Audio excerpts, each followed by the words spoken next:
Après plusieurs mois passés à slalomer entre les icebergs de la péninsule antarctique, l'Austral a mis le cap vers le Pacifique Sud. Sa route croise désormais celle des grands navigateurs de la fin du XVIIIe siècle, qui révèlent au monde l'existence des paradis polynésiens. Nous sommes sur les traces de la Pérouse, de Cook. Donc pour un marin, c'est toujours aussi intéressant de se rappeler un petit peu ces grandes expéditions maritimes qu'il y a eu et d'être un petit peu les héritiers. Les temps ont changé. L'ambition du commandant Lemaire n'est plus de découvrir des terres inconnues, mais grâce à un navire doté des équipements les plus modernes, de conduire ses passagers vers les archipels de Nouvelle-Calédonie et du Vanuatu. Cette mission est aussi celle de José Sarika, le chef d'expédition. Entouré d'une équipe de guides naturalistes et de scientifiques, il va nous conduire jour après jour à la découverte de ces îles du bout du monde.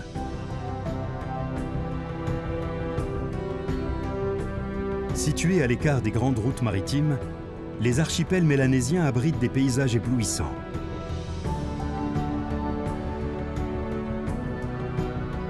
Mais ce sont les rencontres avec leurs habitants qui, pour nous, comme pour Evelyne, la vulcanologue de l'expédition, vont nous offrir les moments les plus forts et les plus émouvants de cette aventure.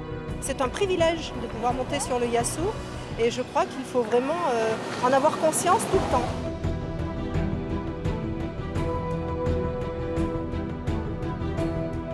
Au travers de la sculpture, de la musique ou des danses rituelles, les Mélanésiens expriment avec force leur enracinement culturel. Les danses et les cérémonies qu'ils vont nous offrir chaque jour sont bien plus que des messages de bienvenue, comme nous l'explique Serge, l'ethnologue du groupe. En fait, ces groupes dominent totalement leur culture. Il y a ce qui peut être montré aux touristes et ce qu'on garde pour nous.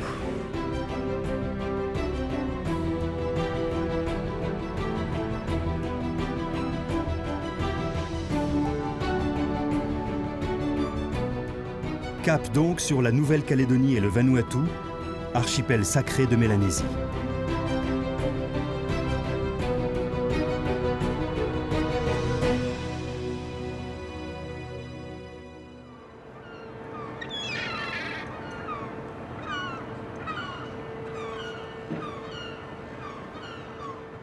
C'est à Auckland, en Nouvelle-Zélande, que nous rejoignons l'Austral. Sans tourner le dos à son passé colonial britannique, la ville porte désormais ses regards vers les pays de la zone Asie-Pacifique.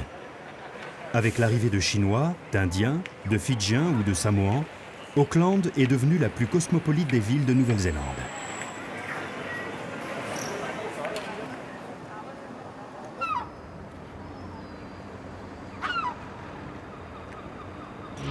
En fin de journée, nous larguons les amarres.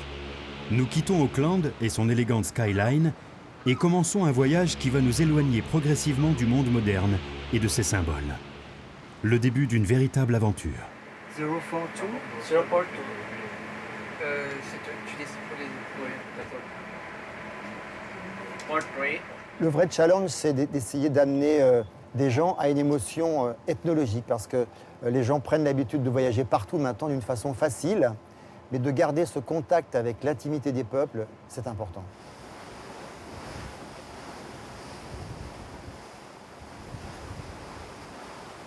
Au cours de la nuit, nous mettons le cap vers la baie des îles située à environ 300 km au nord d'Auckland. Nous jetons l'ancre en face de Russell, une élégante station balnéaire ouverte sur l'océan Pacifique. Jusqu'au début du XIXe siècle, le village maori de Kororareka est un repère de baleiniers, de brigands et d'aventuriers en tout genre. Le 6 février 1840, il entre dans l'histoire. Apprenant que la France envisage de coloniser la Nouvelle-Zélande, les Anglais se dépêchent de signer avec les Maoris le traité de Waitangi, qui place le territoire sous l'autorité de la couronne britannique. Le site où fut signé le traité est aujourd'hui une réserve nationale et un lieu d'expression de la culture maori.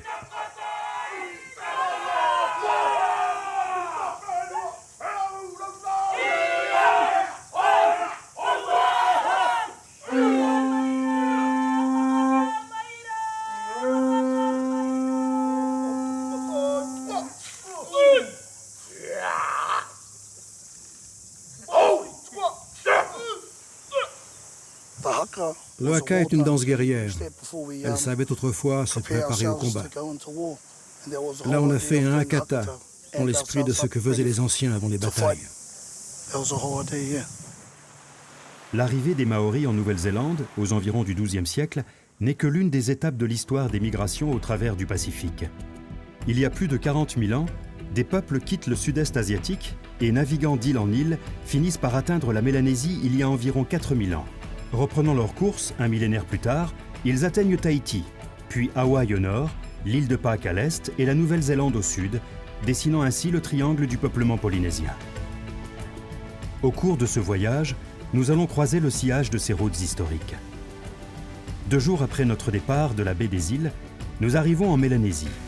Suivant la course des étoiles, des mammifères marins et des oiseaux, les peuples d'Océanie ont tracé leur chemin au travers de l'immensité pacifique.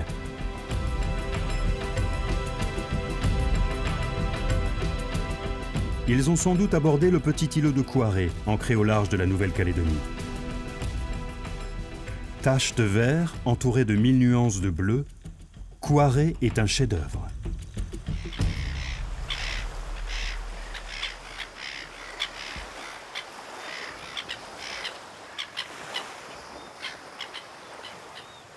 Abritant plusieurs colonies d'oiseaux migrateurs, le petit récif corallien est devenu un site protégé. Un lieu d'observation privilégié pour Laureline, la guide ornithologue qui nous accompagne. Ici, on a énormément de nodis et de sternes. Ce sont des oiseaux qui peuvent migrer des distances absolument exceptionnelles. Ils peuvent traverser la planète pour venir se reproduire sur ces petits îlots.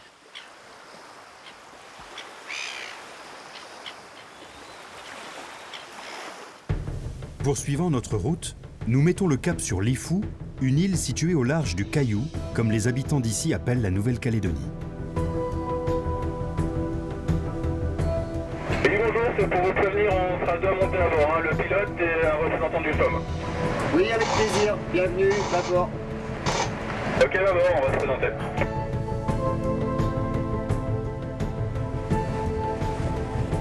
Pilote à bord.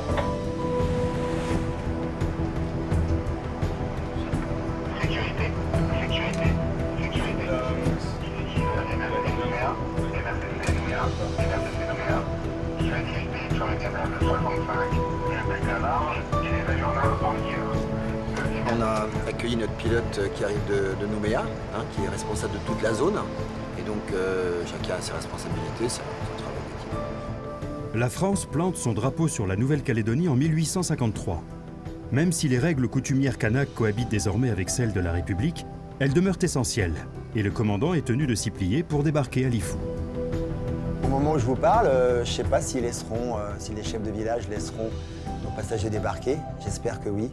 On va faire une petite cérémonie, un petit échange de cadeaux. C'est très émouvant de rentrer, de pouvoir rentrer dans leur intimité. Cette authenticité-là est très émouvante.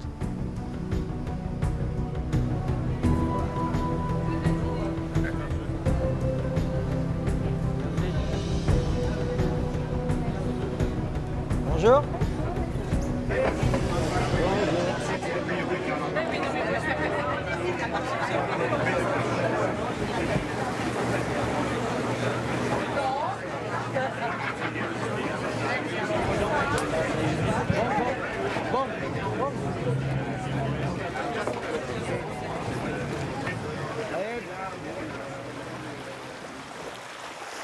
On mettra un petit tapis, vous poserez au milieu, vous ferez votre discours. D'accord. Voilà. C'est le chef qui parle en premier ou c'est moi qui parle en premier? C'est vous qui parlez en premier et lui va vous accueillir avec sa coutume. D'accord. Il va vous souhaiter la Ok. bienvenue.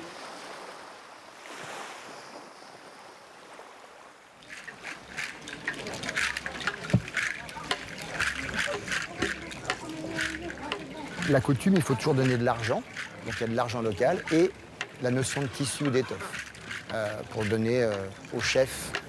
On est à peine à 1 heure de Nouméa, parce que c'est pas du folklore justement, c'est sérieux, c'est sérieux. Et ce que j'espère, c'est que les gens sont capables de comprendre justement qu'on est bien au-delà de la carte postale et que ces gestes-là, c'est important.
À vous, le chef du Wedge, au nom de Ponant, ma compagnie, au nom de mes passagers, au nom de mon équipage, merci de nous accueillir dans votre communauté.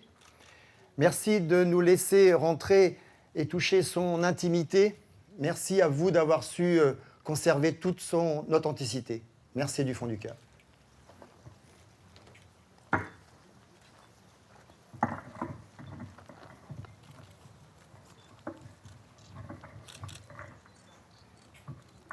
Merci.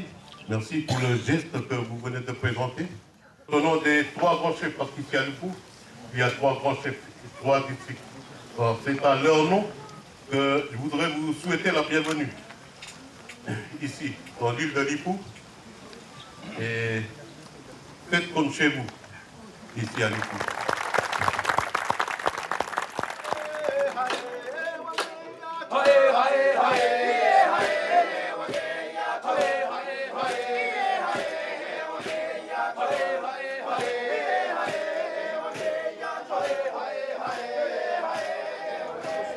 Santé, merci. Santé, chef.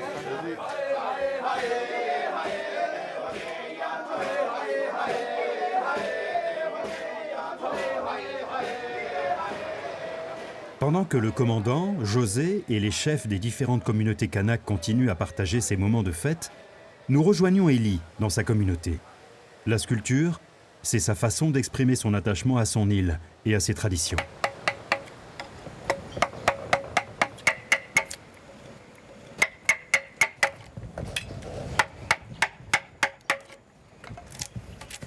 Chez nous, il y a des cloques qui appartiennent à la mer, puis il y a des cloques qui appartiennent à la terre. Le personnage, ça représente le gardien de la terre. Puis on appelle ça Huach. Huach, ça veut dire vieux. Et puis les ans, c'est Ifo. Et le papillon, c'est Fenifen. Ça représente la nature. C'est important ici, chez nous, sur l'île, l'Ifo. Surtout ici, là, puis dans les grandes terres, c'est pareil. Ici, il y a du travail, mais les jeunes préfèrent mieux aller sur Nouméa. Il y a plus d'argent qu'ici. Ils perdent la tradition, puis du coup, quand ils reviennent ici, ça change de mental, quoi.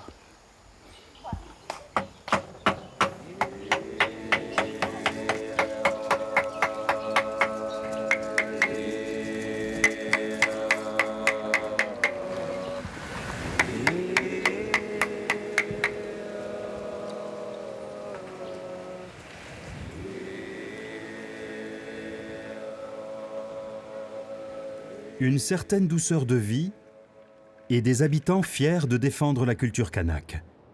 Ce sont les images que nous emportons de Lifou. Nous quittons la Nouvelle-Calédonie et mettons le cap sur l'île de Tanna, notre première escale dans l'archipel du Vanuatu.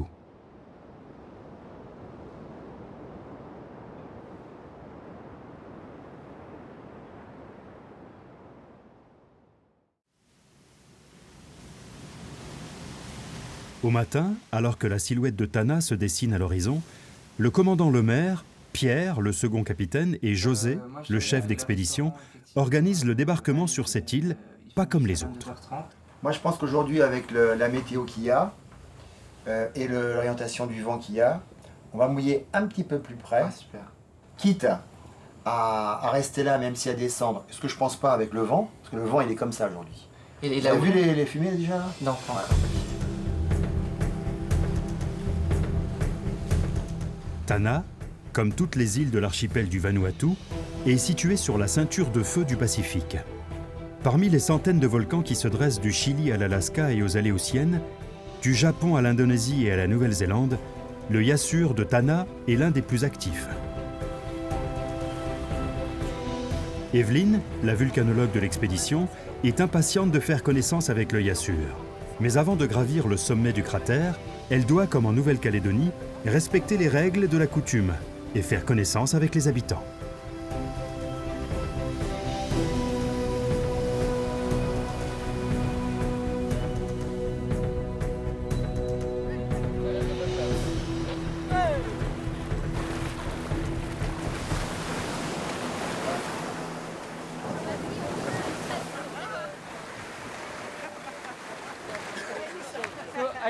Je vous présente Abel, c'est notre agent local du Vanuatu.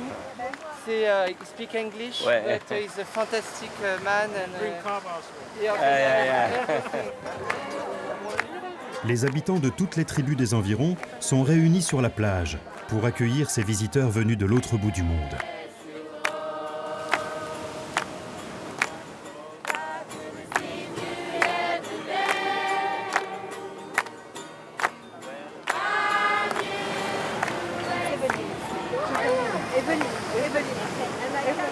And I come from France, a little country, so far, at the other side of the... Il y a très longtemps que je voulais venir au Vanuatu et sur le Yassur, bien sûr. Mais il est à l'autre bout de la planète. Pour nous, il est aux antipodes. Donc y venir, c'est difficile. C'est un volcan un peu mythique dans le sens où pour y accéder, on a besoin de l'autorisation de la population locale. C'est leur terre, c'est leur volcan. On est ici en invité. Donc c'est un privilège de pouvoir monter sur le Yassur. Et je crois qu'il faut vraiment en avoir conscience tout le temps.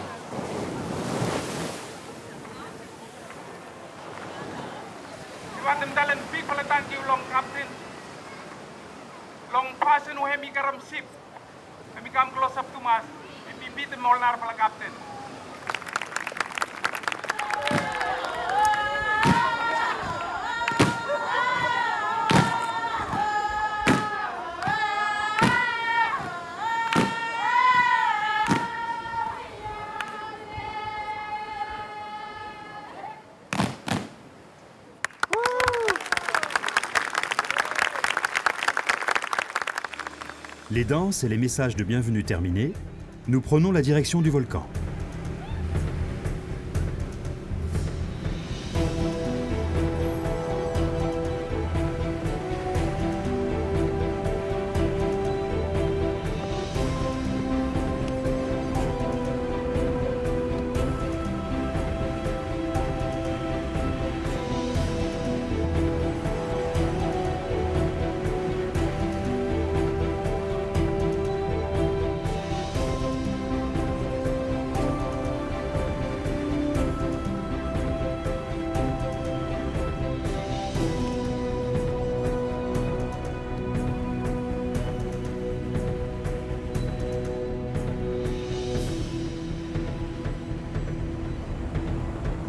Assis au milieu des coulées de lave qui recouvrent les flancs du volcan, des hommes et des femmes psalmodient des chants étranges. Un message d'accueil? Peut-être. À moins que ce ne soit une façon de calmer la fureur du Yassur.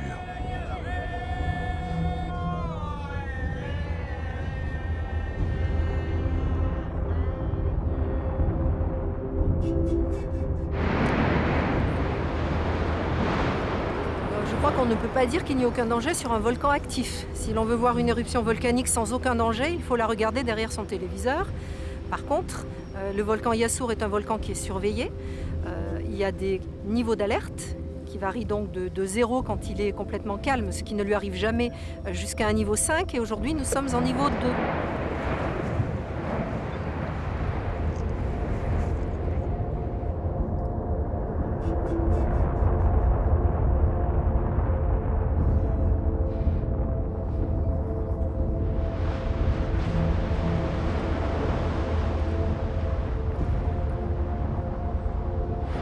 mécanisme auquel vous assistez. Alors je pense que je l'ai dans mon dos, mais je vois bien à peu près ce qui se passe. Donc vous avez du magma qui arrive dans le fond du cratère, qui va commencer à perdre ses gaz avant même d'arriver. Donc ce qu'on appelle le dégazage explosif, c'est le bruit que vous entendez, hein, c'est les gaz qui se détendent, qui s'expansent en arrivant à l'air libre. Donc ils vont, avec l'énergie qui les caractérise, faire sortir des fragments de lave plus ou moins gros, donc depuis des cendres volcaniques millimétriques jusqu'à des blocs qui peuvent faire parfois jusqu'à 1 mètre de diamètre.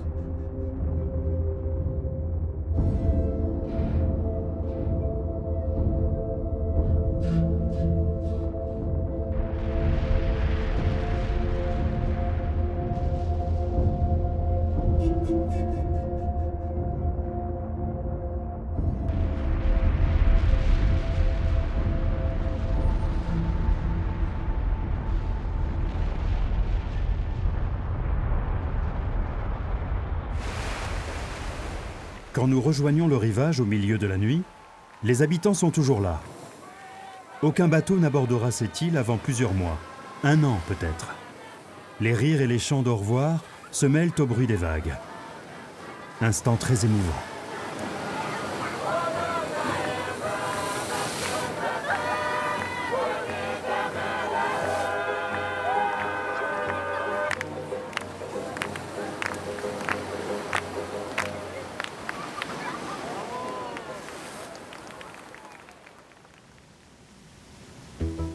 Au matin, nous naviguons vers le nord en direction de Malekula. Les anciens Mélanésiens étaient animistes. Ils croyaient aux forces de la nature, comme les volcans, le tonnerre ou l'océan. Disparus suite à leur évangélisation, ces croyances renaissent au milieu du XXe siècle avec l'apparition d'une nouvelle divinité, le dieu Cargo. Pour endiguer la progression japonaise au cours de la Seconde Guerre mondiale, l'armée américaine installe des bases militaires au Vanuatu. En quelques semaines, des milliers de tonnes de matériel tombent du ciel, largués par les avions cargo. Une telle puissance ne pouvant être que d'origine divine, le culte du dieu Cargo apparaît sous l'action de John Frum, un gourou probablement imaginaire, dont le nom viendrait des mots prononcés par les GI en se présentant aux habitants « I'm John from USA ». Étrange et mystérieux Vanuatu.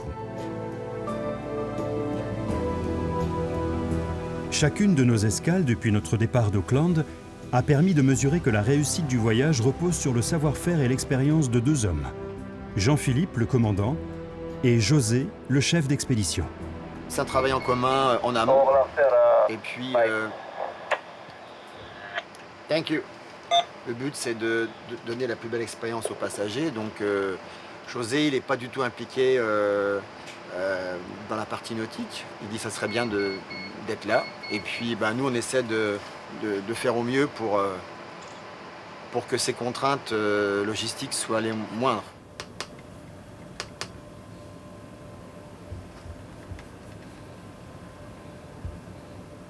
On ne peut pas préparer une croisière comme ça à la dernière minute. Il faut faire face à l'imprévu, faire face au fait qu'on est en Mélanésie et que là, le temps est élastique. Vraiment, c'est vraiment le mot-clé, je te dirais. Comme chaque jour, nous prenons le Zodiac des naturalistes, chargé d'organiser le débarquement des passagers.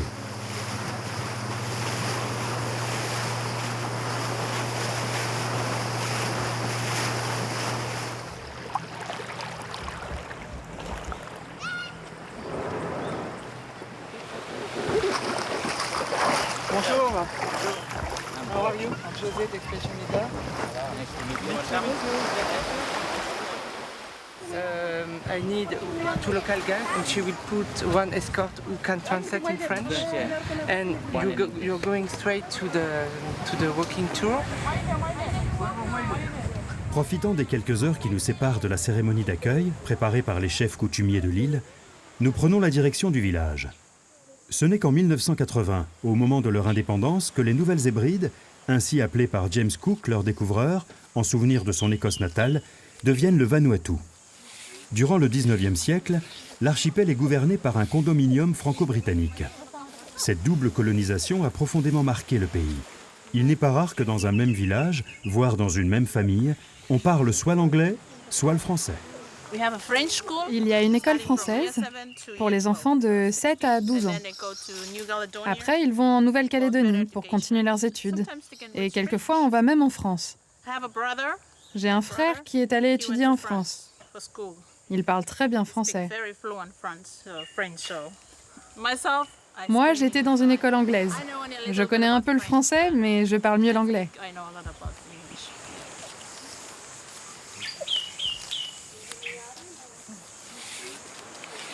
Certains disent que le Vanuatu, c'est le paradis.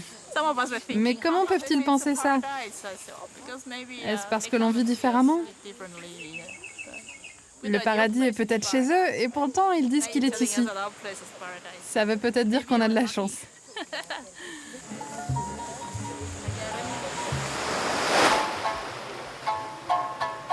Quand nous revenons sur la plage, un orchestre aux instruments made in Vanuatu accueille les passagers.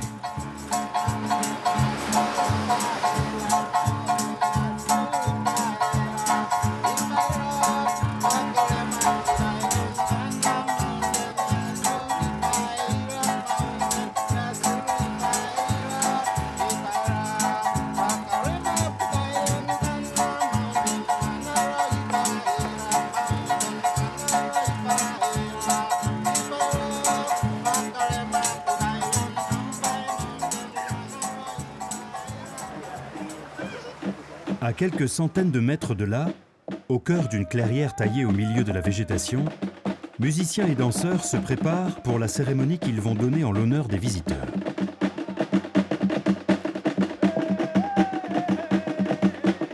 Portant le traditionnel étui pénien, confectionné à l'aide de feuillage, ils appartiennent à la tribu des Big Namba. Sur l'île de Malakuma, les villages sont répartis en deux espaces distincts. Le premier, c'est l'espace domestique, c'est là où on trouve les habitations.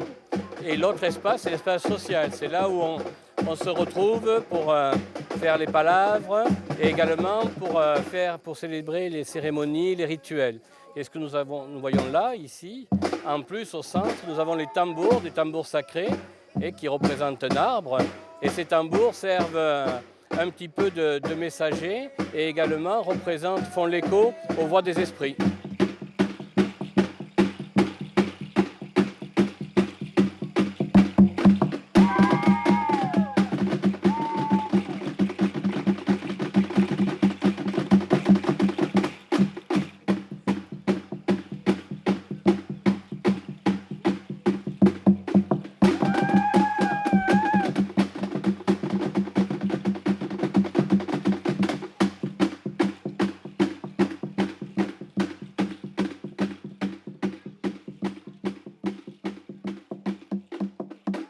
Le son des tambours qui s'envolent dans le ciel, les lumières du crépuscule qui accompagnent notre départ prolongent pour encore quelques instants la magie de cette journée à Malekula.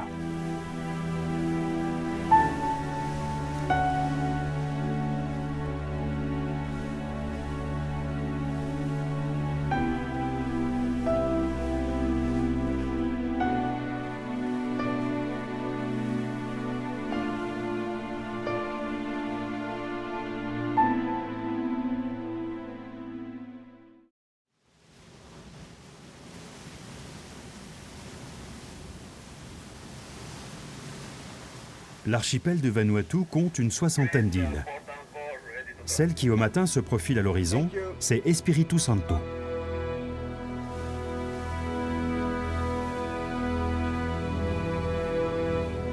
Après sa découverte en 1606 par le navigateur portugais Pedro de Queiroz, Espiritu Santo tombe dans l'oubli. Il faut attendre la fin du XVIIIe siècle pour que l'île soit de nouveau abordée par Antoine de Bougainville. Puis vient l'époque des chasseurs de baleines et des santaliers, qui en échange d'outils, d'armes ou d'étoffes, collectent le santal, un bois parfumé dont l'essence est utilisée dans l'élaboration des parfums.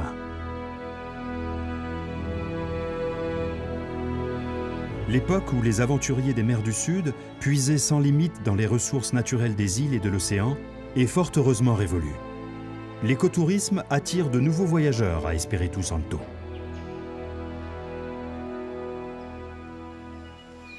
Ils viennent du monde entier pour admirer les fonds sous-marins qui entourent l'île ou pour naviguer au travers d'une végétation luxuriante sur les petits cours d'eau qui conduisent dans l'intimité profonde de l'île.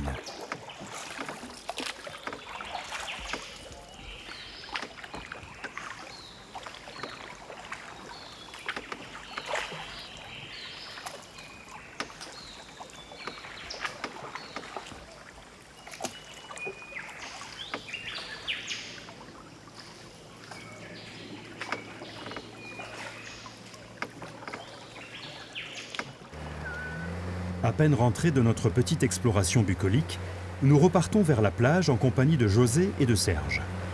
Rien ne permet de deviner que ce rivage, caressé par les vagues du Pacifique, va dans quelques instants être le théâtre d'une étonnante performance culturelle.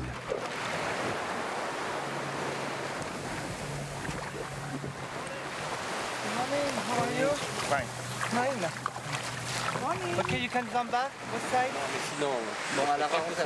À 11h. Ouais, c'est 11h. Donc de 10h30 à 11h30, ça va être de Châtel en fait.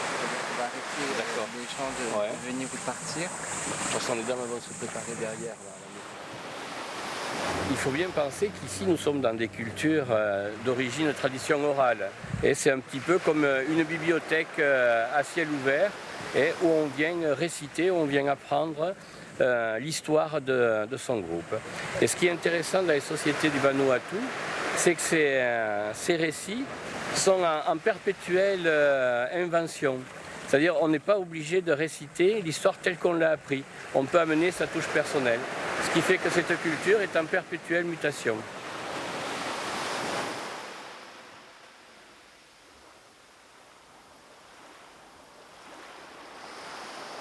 Alors que les Big Namba de l'île de Malekula faisaient sonner les troncs d'arbres comme des tambours, les femmes d'Espiritu Santo utilisent la mer pour produire une étonnante gamme de sons et inventent la water music.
Pendant que les femmes poursuivent leur étonnant concert, José a envoyé 2 zodiacs sur un îlot voisin pour embarquer un petit groupe de musiciens.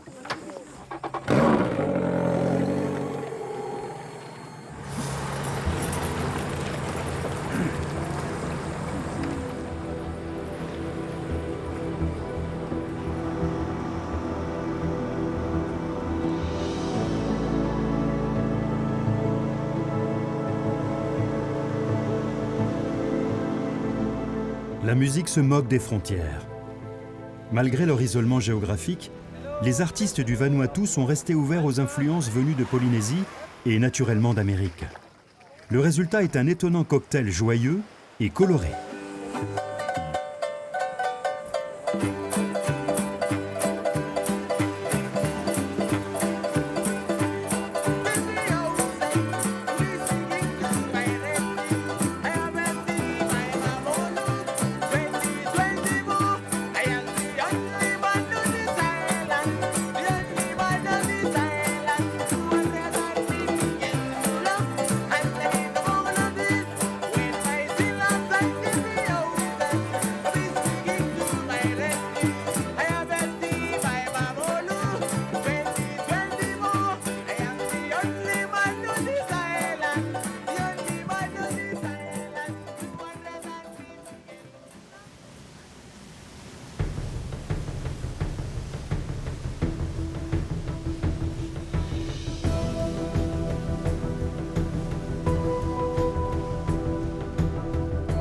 Ce matin, José est un peu tendu car c'est la première fois qu'il se rend dans la région des îles Banks, située à l'extrême nord de l'archipel.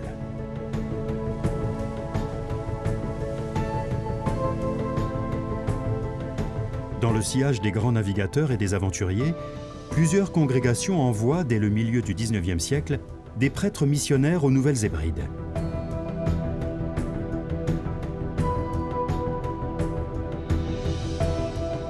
À Uré-Parapara, comme dans le reste de l'archipel, les habitants adoptent la nouvelle religion sans renoncer pour autant à leurs croyances et à leurs coutumes.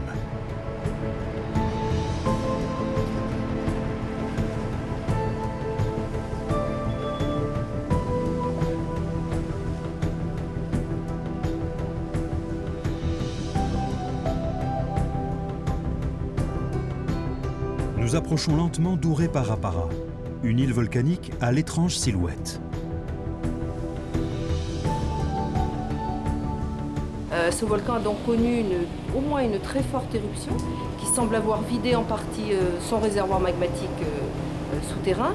Et donc le volcan s'est effondré en partie sur lui-même, donnant un cratère qui fait au minimum 1 km de diamètre, c'est la définition d'une caldeira. Et celui-ci en fait même plutôt 3 ou 4, je crois.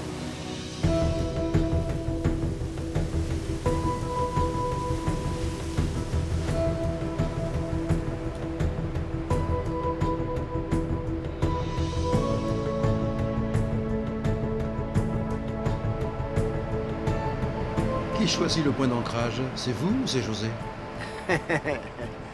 José, il rêve, et nous, on essaie de réaliser ses rêves. 2 o'clock.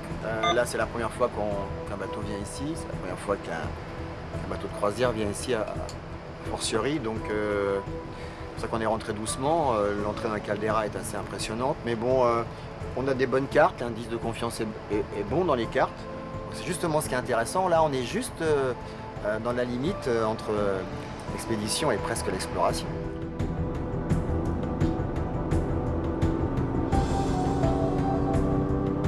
Pour rejoindre le rivage, nous empruntons un étroit chenal, taillé au milieu du récif corallien.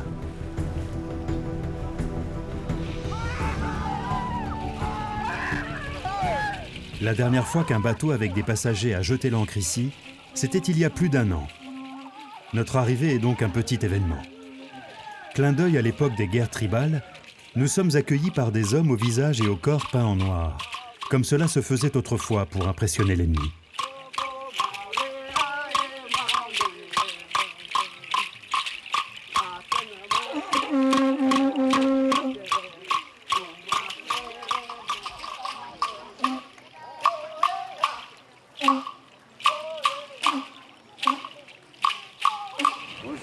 Bonjour et bienvenue à Uré-Parapara. Merci beaucoup.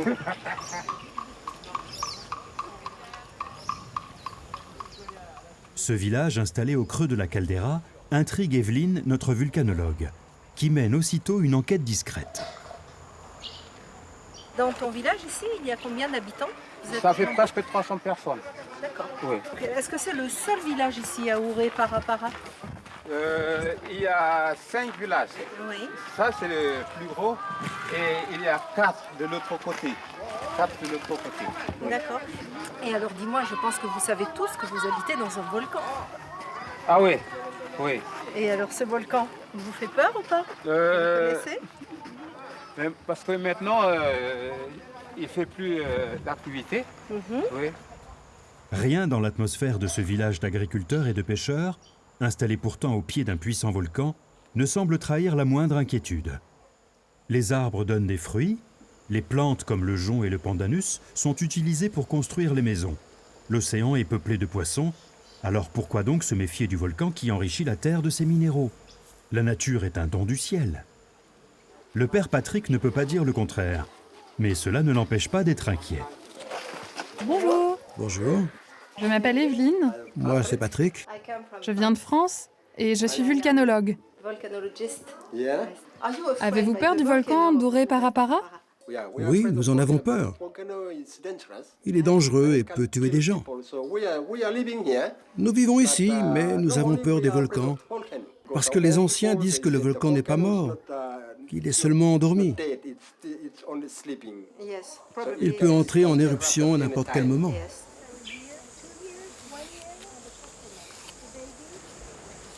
Alors que l'église est au centre du village, l'espace cérémonial est installé au cœur de la nature. Une dualité qui rend encore plus complexe la compréhension de ces sociétés traditionnelles. Ce qui est intéressant, quand nous arrivons comme ça dans un village ethnique, en fait, on croit que tout est organisé, on croit qu'on va tout nous offrir. En fait, ces groupes dominent totalement leur culture. Il y a ce qui peut être montré aux touristes et ce qu'on garde pour nous. Alors, tout d'abord en français, je voudrais remercier donc le pasteur de cette communauté. Nous sommes vraiment au milieu de nulle part. C'est la première fois qu'un bateau vient ici. Vous êtes des pionniers quelque part.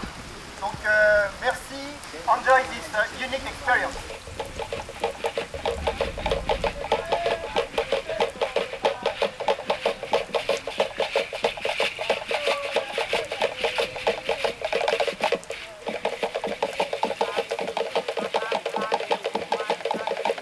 Les masques jouent un rôle essentiel dans la scénographie des rituels, même quand ils sont faits de simples feuillages comme ceux de la danse du tricot rayé, un serpent de mer endémique de la région. Alors les masques ont incarné, étaient habités d'un esprit. Il y avait donc un certain pouvoir. Ce pouvoir est limité dans le temps, c'est-à-dire il n'est bon uniquement pour une cérémonie. Et les masques ensuite peuvent être soit déposés, soit conservés chez le maître de cérémonie, soit dans la maison communautaire, ou tout simplement abandonnés dans la forêt, car l'esprit a quitté, a déserté le masque, et donc le masque n'a plus aucun pouvoir. Et c'est la nature qui reprendra ses droits et fera disparaître le masque. Pour ce peuple insulaire, qui puise une partie de ses ressources dans l'océan, les poissons sont comme des divinités qui émergent des fonds sous-marins pour venir chevaucher l'esprit des danseurs.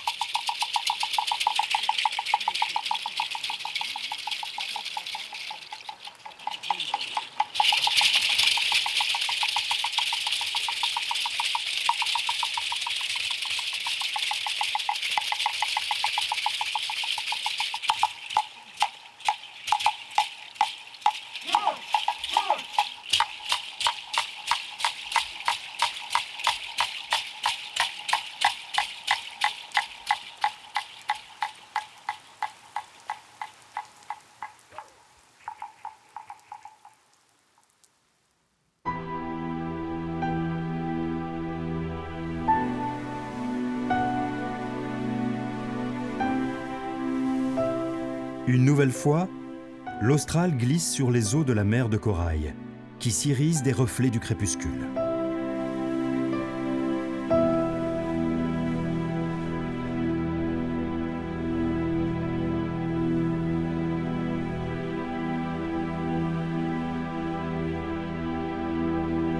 Nous faisons route vers Ambrim, notre dernière escale au Vanuatu.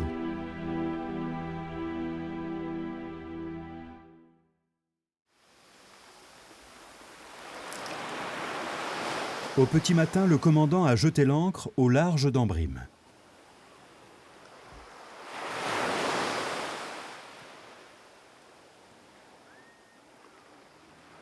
Sur la longue promenade ombragée qui borde le rivage, les musiciens arrivent en ordre dispersé et les femmes préparent tranquillement les colliers de fleurs qu'elles accrocheront dans quelques instants au cou des voyageurs.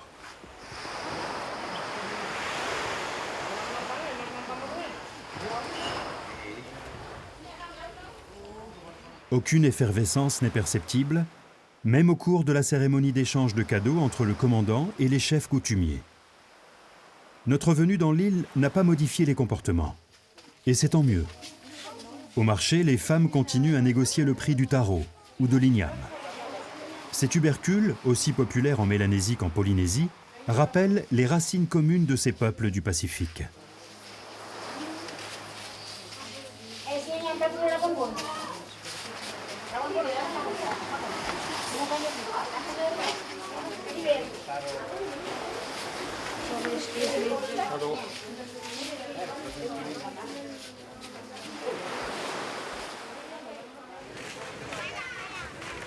À l'école toute proche, les enfants portent l'uniforme. un détail qui rappelle les longs siècles de présence britannique dans l'île. Même si l'anglais et le français demeurent les langues officielles du pays, c'est le bichlamar, une sorte de créole à base d'anglais qui est utilisé au quotidien.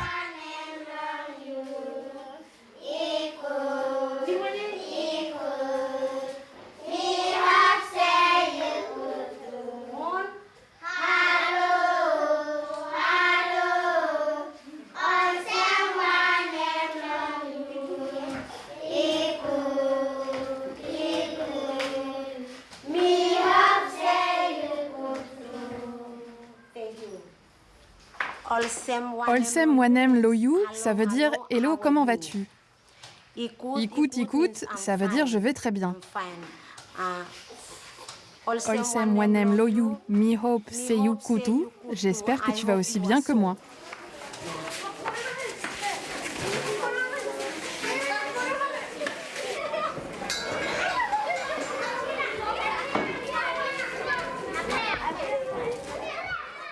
Surnommée l'île Noire, en raison de la couleur des cendres volcaniques qui colorent ses rivages, Ambrim serait une terre de magie noire. Impossible à vérifier. Cette île cultive cependant le mystère. Très populaire à Ambrim, les dessins sur le sable ne sont pas seulement une forme d'art, mais également un langage secret. Les habitants les utilisaient autrefois pour illustrer une histoire au fur et à mesure de son récit.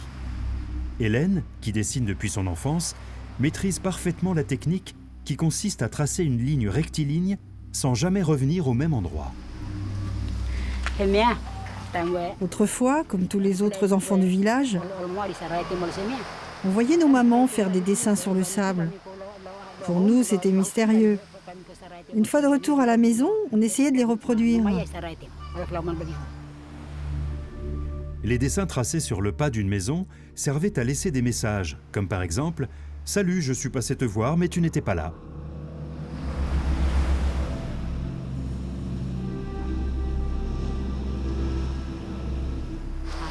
Avant l'arrivée des missionnaires au Vanuatu, la vie à Ambrim était entourée d'une sorte d'atmosphère mystérieuse. Les relations entre les villages étaient loin d'être pacifiques. À cette époque, au Vanuatu, beaucoup de personnes pratiquaient la magie noire.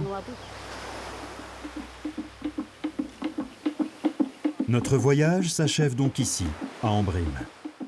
Mais le chant qui monte de la forêt nous attire inexorablement vers le site de cérémonie, où au rythme des tambours, des hommes de la tribu des Big Namba sont lancés dans la danse du rhum, l'une des plus étonnantes du Vanuatu. Pour nous ici, c'est très important de garder les traditions. Je m'appelle Joseph, c'est le nom chrétien, et le nom tradition, c'est Boulé, et le nom de la coutume, c'est Mouleng Naim. Il y a 12 crates en double pour devenir un grand chef. Mais moi, je suis à la 6e crate. Mon rêve, c'est de devenir un grand chef comme les deux chefs ici. Au Vanuatu, les cochons sont un symbole de pouvoir et de puissance. Dans une société très hiérarchisée, les dents les plus développées sont réservées aux chefs.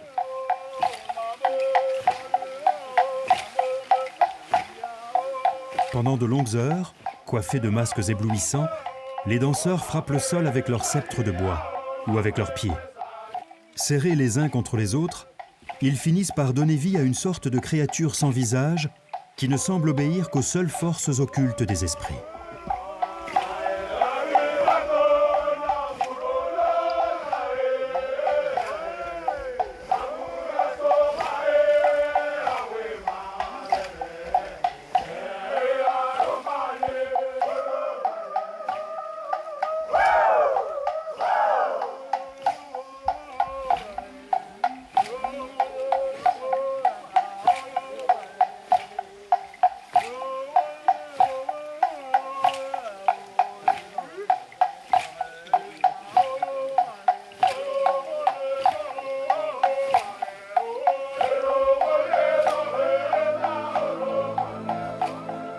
Nous avons repris notre course vers le large, en quête de nouvelles aventures. Qu'importe la distance qui nous éloigne peu à peu de la Mélanésie, elle est en nous désormais, comme par magie.